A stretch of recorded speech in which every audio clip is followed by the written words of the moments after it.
Hello viewers, welcome. This is the Fatu Network. Now, there's been too much discuss following the resignation of former Justice Minister Batambedu. Meanwhile, the Fatu Network is out today to talk to Gambian citizens and see what they have to say about the former Justice Minister's resignation. Follow us. I think Batambedu, has scored very high. If I may rate him, I wouldn't mind to rate him 9 over 10. I have seen, the time, Batambedu came on.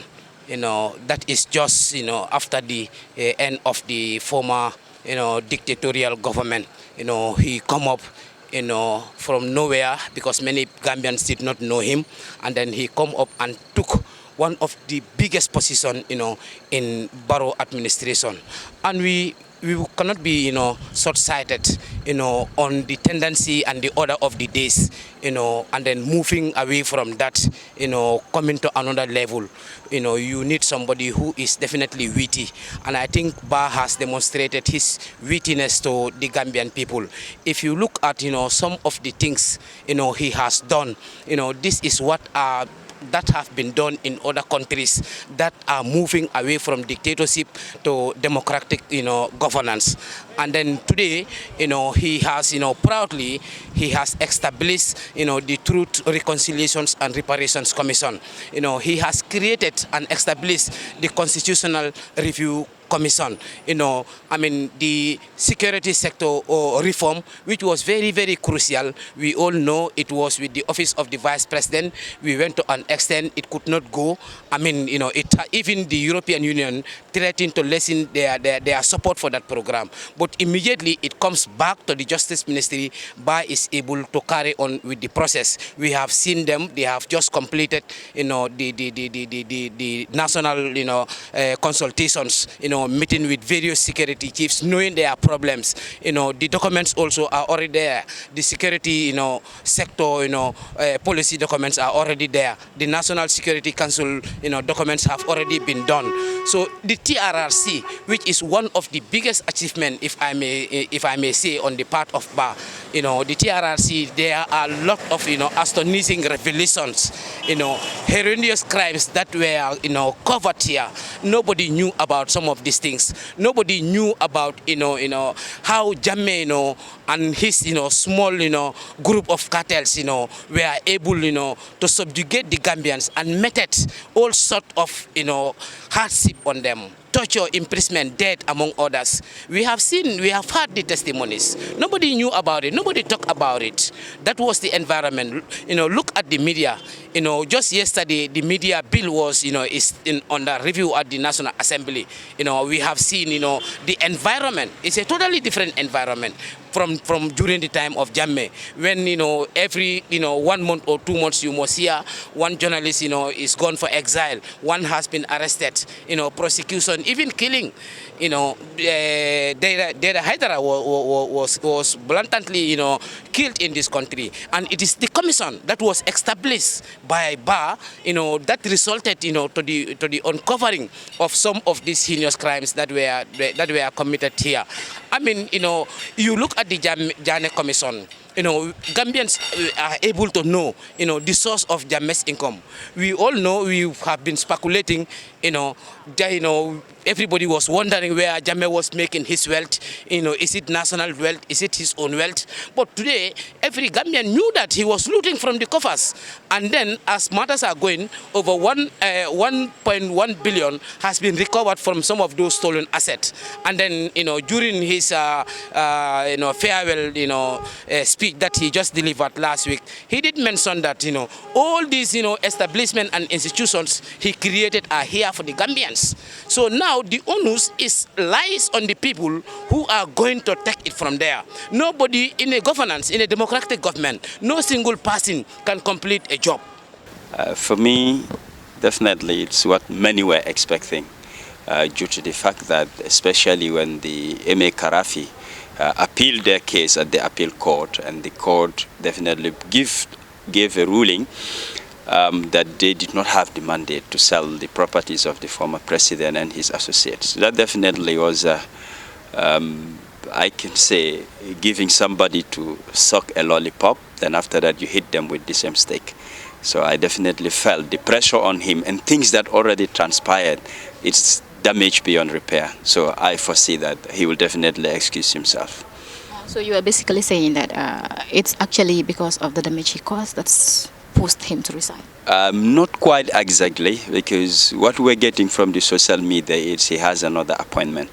I wouldn't take that 100% because when they came in afresh, they talked about accountability, democracy, rule of law, transparency, probity, and the list goes on. And that is yet to be achieved. From his own statement during his press conference, he's saying it could take a century to definitely build the democracy we're yearning for, which I quite disagree, but it is his opinion. So I feel that he should have stayed, clear his name and what they have started to push beyond that. As a Gambian and nationalist, you should prioritize serving your nation than to work overseas. That is my take on it. So I believe it is part of it, but like I said, the mess created would definitely take time to clear. Well, I think his resignation, even though a lot of us wanted to see him continue the great job that he started, but I think he has already built a very solid foundation and initiated quite a number of programs geared towards a transition to democracy. And so we wanted to have him more, but then now he's still, wherever he's going, he's Gambian, and I think he's going to represent Gambia wherever he is. And I think that's a good, and that's a plus for us, even to have him at that high level within the UN system. Well, it is our the only option that we have. We have to keep that record because these are works that have started. Some are even completing, but I think the struggle continues, and that's what it is. Wherever bar stops, that's why we keep saying people come and go, and then the government machinery and government itself continues. So therefore, I think whoever is coming in will just have to carry on where he stopped and then push it. Because at the end of the day, what is important is Gambia, and if they're able to deliver, it's for all of us. The resignation is not a shock to me because I believe as legal luminaries and those that deals with the law, there's what we call dignity and integrity. So when your integrity and your dignity started having some stains, you need to take a decision that will actually cover that up or that will make it not to happen at all. The reason why he resigned is best known to him. And I believe somebody in that category would not want to take a decision which is personal, but a decision for the best interest of us all. We can see Mr. Tamberu's decision so far and steps that he has taken. For instance, he has put the Gambia in the limelight now. You can imagine Gambia actually sued Myanmar for provisional measures against the people that have actually faced genocide intentions by the government. So some of these things could be seen as that Mr. Tamberu actually has the best interest of the general public, the Gambia, and it's a sign of patriotism. I differ in their argument. Because that is his job. Everybody in the government is like a whole vehicle. It has parts. So all the parts, if we want it to work, all the parts have to go.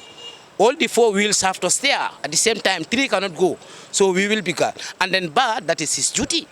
And this, we all know we are in a transition. Even before this government comes, they say they are coming for reforms. And then when he comes, these are the reforms that are going on. And what the reforms need, this is practically what he is doing. If you look at other countries that pass through what we are passing, a lot of countries pass through dictatorship and transgress, to, democracy. They have to establish these things. This, obviously, not everybody will be satisfied. This is it. That is natural law. Not everybody will be satisfied. Of course, the former, president supporters have the right, to say whatever they have to do. But whether, he has been doing it in accordance with the law, that is the most important thing. And whereas he always come out and rectify that, just, recently, when others were given to sell, and then when they realize their mistake, they have to come. This is a transition, it's a learning process, and we have to learn, and we must accept to learn and move forward. And exactly this is, to me, this is what he has been doing.